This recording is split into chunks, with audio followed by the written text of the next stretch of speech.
बहुत समय पहले की बात है। माधवपुर नामक गांव में एक गरीब किसान अपनी बूढ़ी अम्मा के साथ रहा करता था। उसके पास एक छोटी सी जमीन थी जो कि बंजर हो चुकी थी। फिर भी वह दिन रात उस पर मेहनत करता था। मोहन बहुत ही मेहनती और ईमानदार था। वह एक आत्मविश्वास से भरा हुआ व्यक्ति था जिसे न हालातों से डर लगता था न ही लोगों की बातों से। हर दिन सूरज उगने से पहले ही वह उसी आत्मविश्वास के साथ उठता और अपने खेत की ओर बढ़ता जहां सिर्फ बंजर जमीन थी, लेकिन उसके सपनों की हरियाली छिपी हुई थी। उसे यकीन था कि एक दिन उसकी मिट्टी उसे जरूर जवाब देगी, सोने जैसी फसल बनकर। ओ बेटा मोहन, तेरे लिए मैंने जमींदार से बात कर ली है। वो तुझे अपने पास काम पर रख लेंगे। तू भी जाकर उनसे एक बार बात कर ले बेटा। अब हमारे बस की बात नहीं रही। कम से कम वहां रहकर तू अपना गुजारा तो कर पाएगा। मुझे तेरा बहुत ख्याल है मोहन, इसलिए यह कदम उठाया। जाकर बात कर ले, सब ठीक हो जाएगा।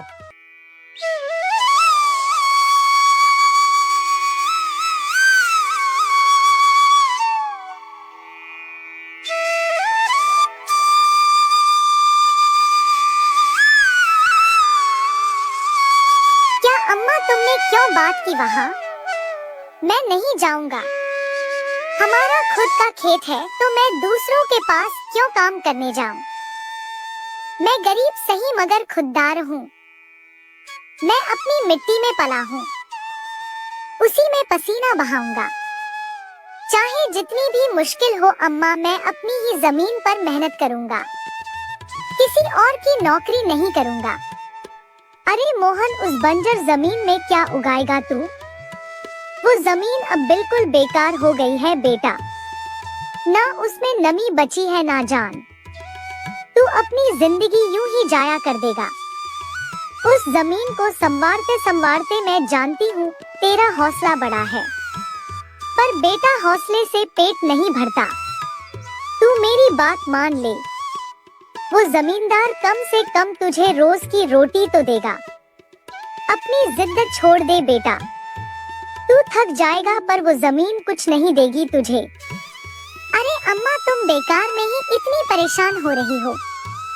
देखना, एक दिन मैं उसी जमीन से सोना निकालूंगा। यह जमीन ही हमारी सबसे बड़ी ताकत बनेगी।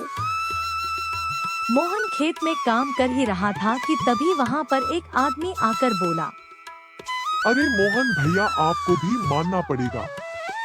आप फिर से इस बंजर जमीन पर मेहनत कर रहे हैं। अरे मंगेश भैया, अब क्या करें? जमीन हमसे ज्यादा मेहनत करवा रही है, पर क्या करें? धरती तो माँ समान होती है। जैसा वह चाहे वैसा ही करना पड़ता है। कभी सख्त हो जाती है, कभी चुपचाप सब सह लेती है, कभी बीज को छुपा लेती है तो कभी उसे जीवन दे देती है। हम तो बस उसके बच्चे हैं जो उसके हर रंग को अपनाना जानते हैं। थक तो जाते हैं भैया, पर जब मिट्टी की खुशबू आती है ना तो सारी थकान उतर जाती है। उम्मीद है यह माँ हमें खाली हाथ नहीं लौटाएगी। बस थोड़ा और सब्र, थोड़ा और विश्वास। आप जैसा मूर्ख तो मैंने आज तक नहीं देखा भैया। क्या सोचते हो आप? दुनिया कहां से कहां पहुंच गई, और आप अब भी उसी बंजर जमीन से उम्मीद लगाए बैठे हैं। मोहन के पास उस आदमी की बातों का कोई जवाब नहीं था। वह वहाँ से अपने घर चला जाता है।